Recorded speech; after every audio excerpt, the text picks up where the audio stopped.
俄乌冲突已经持续近2年时间，乌克兰之所以能够挡住俄罗斯的强大攻势，离不开欧美国家不计代价的军工支持。截至2023年底，西方世界对乌援助总额已逾2000亿美元，可以说完全是欧美世界源源不断的军事扶持，才让乌克兰支撑到了今天。但在苏联解体之初，乌克兰也曾是全球数一数二的军工输出国。乌克兰向中国出口的军工技术，足足耗费了我们20年时间才彻底吃透。辽宁舰的下水，055大驱的服役，中华神盾舰艇燃油轮机的生产，背后都离不开乌克兰技术的支持。那么中国到底从乌克兰那里学到了多少军工技术？在彻底掌握乌方几乎所有军工科技后，中国又留下了什么遗憾？中国进口乌克兰军工技术始于苏联解体后那段特殊时期。当时原苏联加盟国动荡不安，人心惶惶，工厂机构大量倒闭，造成经济停滞，社会失业率剧增，各行各业的人才专家被迫离开工作岗位，未来不知何去何从。其中不乏一些尖端军工领域的专家闲赋在家，大量一流科技人员与工程师陷入生活赤贫状态。这种情况在乌克兰尤为常见，因为乌克兰是除俄罗斯之外前苏联遗产的最大继承者。苏联解体之时，乌境内存有超过数千枚核弹头，3000多家军工企业，尖端科技涵盖核武、海陆空三军、航空母舰建造各个方面。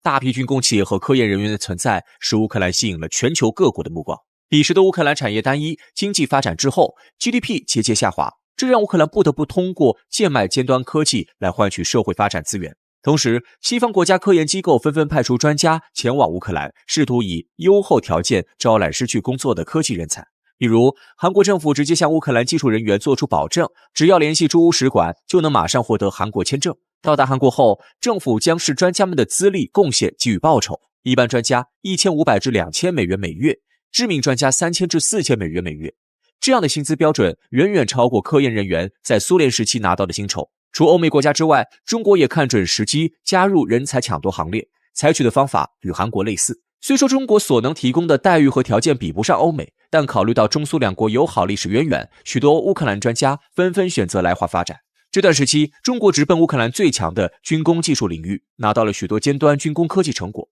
在寻求合作时，中国政府往往会先派出大量留苏人员前往乌克兰，利用曾经的人脉和精力进行摸底，以便了解对方有哪些技术可以合作。之后，大批乌克兰专家应邀赴华，参与到中国的军工建设中。一开始，由于中国基础技术的落伍，双方技术交流层次比较低，规模也不大。后来随着科技交流的深度和广度不断被拓展，越来越多乌克兰专家来到中国，他们大多是斯大林时代的老布尔什维克，十分珍视曾经的中苏友谊，因此普遍工作严谨，有问必答，无论是技术还是材料都很爽快地提供给了中国。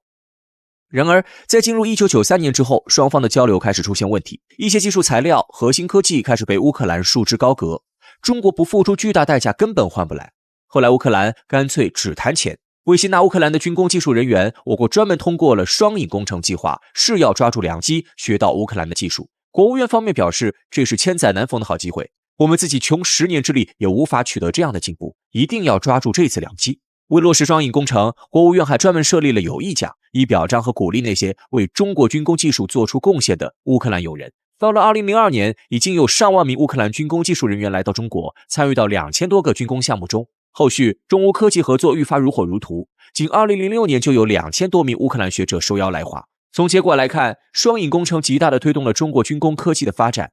中乌军工合作的最大成功典型，莫过于瓦良格号航母的来华改造服役。瓦良格号原属前苏联海军旗下，于1985年在乌克兰开始建造，但还未等这艘航空母舰下水，苏联便走向了解体，瓦良格号建造工程也就此荒废。而这样一艘仅有雏形的航空母舰，正是中国探索航母建造的最好试验品。于是，自1999年起，中国就开始与乌克兰商讨瓦良格号购买计划。后来几经周转，瓦良格号终于在2005年来到大连，并在乌克兰专家的帮助下进行了改装升级。这便是后来中国的首艘航母辽宁号。除了转手瓦良格号之外，两国在飞行器、陆战坦克、水面舰艇的动力系统领域也有着较大范畴的合作。瓦良格号、中华神盾舰等中国早期舰船所使用的燃气轮机背后均有乌克兰军工专家的参与。2006年10月，中国航空母舰建造计划提上日程后，我国又立刻派出谈判团队，希望乌克兰帮忙培训舰载机飞行员。在达成合作后，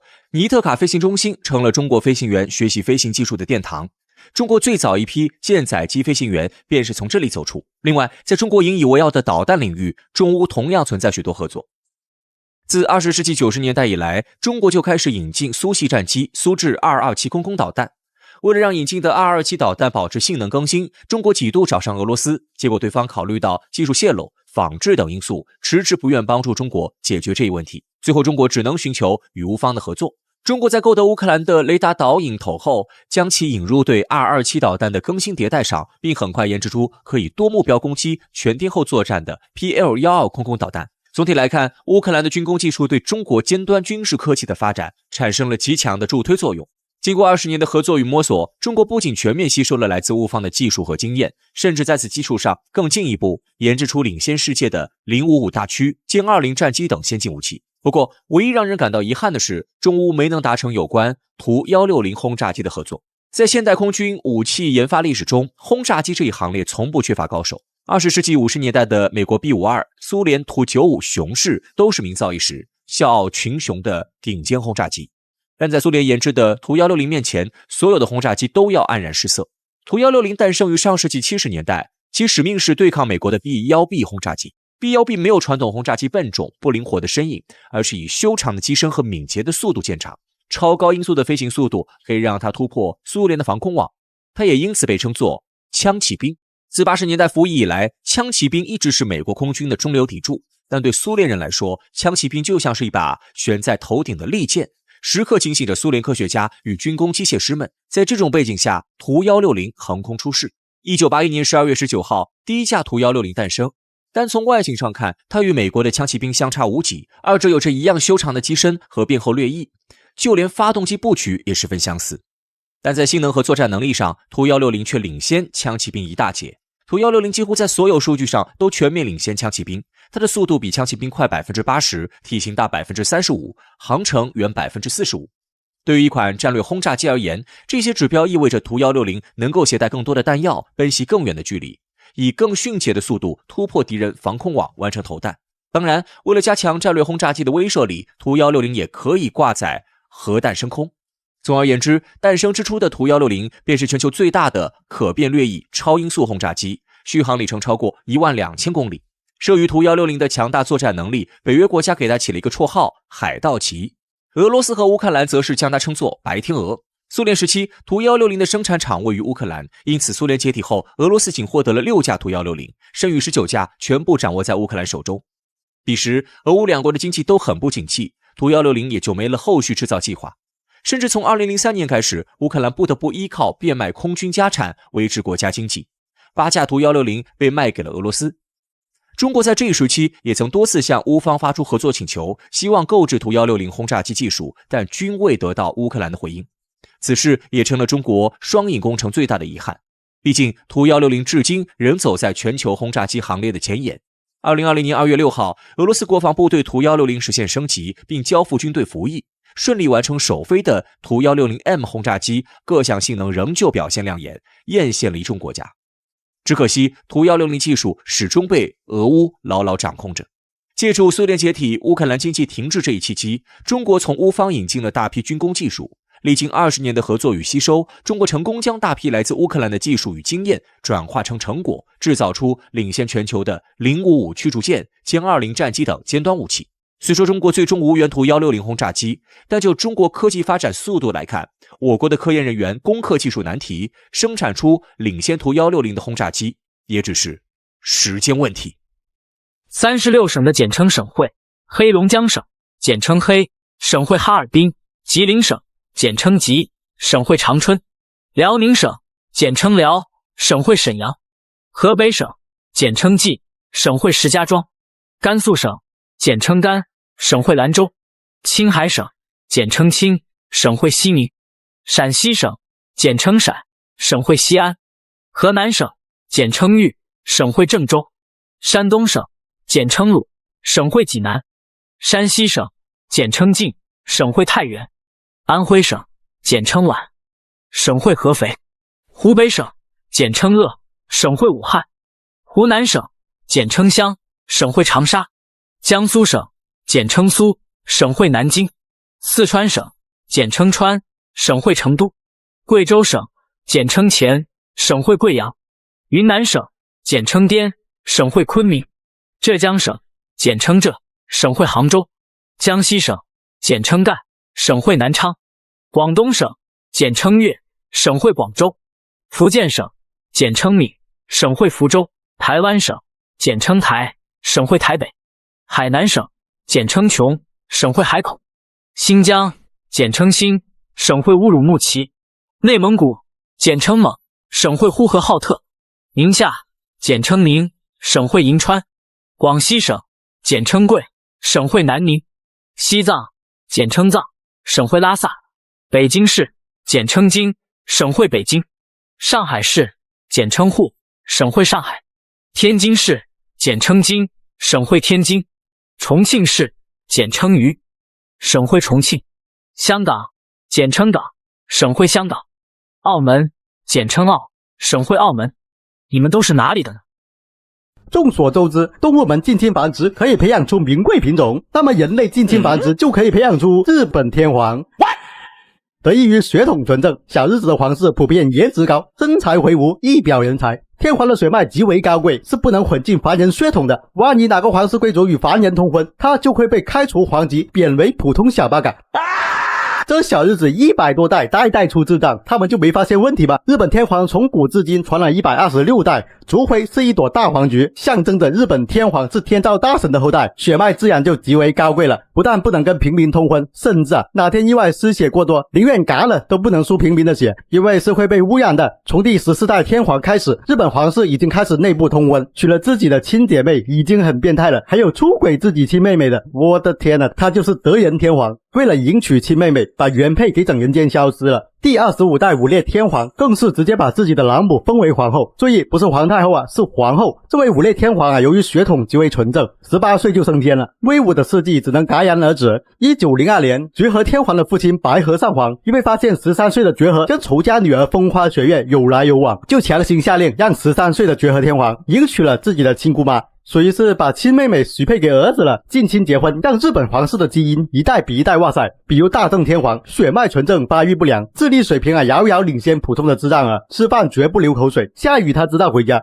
大正的爷爷孝明天皇是个狠人，生了6个儿子，其中5个没能熬过3岁大寿，只有1个成功活了下来，他就是大名鼎鼎的明治天皇。明治天皇青出于蓝胜于蓝，除了天生腿瘸，各方面功能正常，娶了7个妾室，都是天照大神的后代。这天照大神是真保佑生了15个娃，挂了11个，也许他们会觉得这叫天妒英才吧。后来继承皇位的就是这位了，一看就非常聪明的大正天皇。大正天皇活了47岁，不过他很早就知道自己的治国天赋不太行，害怕小日子人民承受不住，早早就退位，让给了儿子裕仁。裕仁的问题不大，除了手指不灵活，天生近视，脊椎侧弯，天生身材矮小，基本上不流口水，大小便正常这还叫问题不大？你就不懂了吧？他的智力遥遥领先于他的兄弟姐妹们未来可期因此裕仁天皇被整个家族寄予厚望，不但要学习极为深奥的加减乘除1、2、3、4，还要放到军营里面学习侵略的奥义，因此裕仁也变得相当残暴。日本侵华就是裕仁这王八蛋主谋的。裕仁退位之后，日本也早就战败了，济公天皇接下了复兴日本的重任，没想到这一代的济公天皇更加正常了，智力水平遥遥领先裕仁，天佑他大皇局先别高兴太早，近代的天皇家族那才是真的惨注意看，眼前这位一表人才的大男孩叫悠仁，不出意外他将是日本未来的天皇是全日本人民的希望。尽管他6岁还不会走路，8岁认不出自己亲爹，11岁还不会写自己名字，出门带助听器，跟妈妈说话要用手语，但是他依然是今天日本最聪明的天皇男性后代。他可是日本的皇储那就是说只要别中途嘎了，以后必定就是一人之下万人之上，要当天皇哟西，等这位发育障碍症的悠仁亲皇当上天皇的那天，我这高低也得整2瓶雪花庆祝一下。话说我是很看好这位小老弟的，他的继位之路一定会顺风顺水。为什么呢？他们天皇家族由于近亲结婚，现在已经很难生出男孩了。他是整个家族56年来唯一的男丁，就算家族内部争斗一直不断，但始终是大局为重，谁敢把这棵独苗给拔了，天皇家族就会绝种。大和民族失去了天皇，就像西方失去了耶路撒冷。悠仁的父亲叫文仁，可惜文仁他不是天皇，他大哥德仁才是当今的日本天皇。德仁因为膝下无子，只能立弟弟的儿子悠仁为王储。皇室家族嘛，养兄弟肯定要争个你死我活的。德仁天皇1.63米，文仁亲王1.73米。很明显，德仁天皇的血统更加纯正，文彦的形象一看就不像太君，反而更像他们给自己制定了宪法，规定天皇只能由男性继承，目的就是控制血统的纯度。悠仁没出生之前，整个家族愁得不行，大郎德仁只有一个女儿，二郎文彦就更烦人了，2个女儿。问题是当年德仁的媳妇雅子已经快60岁了，根本不可能再生娃。文彦的媳妇纪子妃也差不多40岁了，40岁似乎还有希望。这么通过各种努力，被整个民族寄予厚望的悠仁就诞生了。他的出生让另一个人这辈子彻底废了，他的堂姐爱子，德仁天皇唯一的女儿嫡长公主。公主她娘再怎么貌美如花，也遭不住皇族血统的基因强大。这长公主长得是十分寒碜，一听说她未来要当女天皇，日本网友们就坐不住了，在评论区无情的喷她。可怜的长公主不知道是气出病了，还是真去减肥，1年之内竟然暴瘦将近40斤，直接从煤气罐变成了竹竿，风吹都能倒的那种。可是无论她多努力，这天皇还得是她堂弟悠仁的。悠仁的父亲文彦是真的狗，自从生了个儿子，腰不酸了，腿也不软了，说起话来比谁都大声，竟然敢叫嚣让哥哥退位，完全不在乎儿子是不是智障，在全日本民众面前大搞忽悠，说悠仁这孩子3岁就会花艺，6岁能搞小发明，未来可期，大和民族复兴指日可待。可是随着悠仁慢慢长大，日本群众就发现不对呀，这看起来不太聪明的样子。首先在悠仁1岁的时候，大家就发现这个年纪小孩早就应该学会走路了吧，但是悠仁还要扶着墙踉踉跄跄的迈着小步伐。上幼儿园的时候，悠仁被记者拍下了他跟母亲使用手语交流，后来还被证实这是默启通手语。在悠仁5岁的时候，被一名记者发现他有语言障碍，小学运动会被人拍下他反应迟钝。还有人发现悠仁从小到大一直留着锅盖头，而且头发很长很难看，跟皇室内其他人的发型格格不入。细心的日本网友竟然发现了悠仁耳朵里藏着助听器。在他5年级的时候，读卖新闻曝光了悠仁把自己的名字写错。还有，现在悠仁亲王在上的学校是专门教育智力障碍人士的，只要有男孩，就算流口水歪脑袋都不可能让女孩继承皇位。所以大家请放心，悠仁他必须是天皇。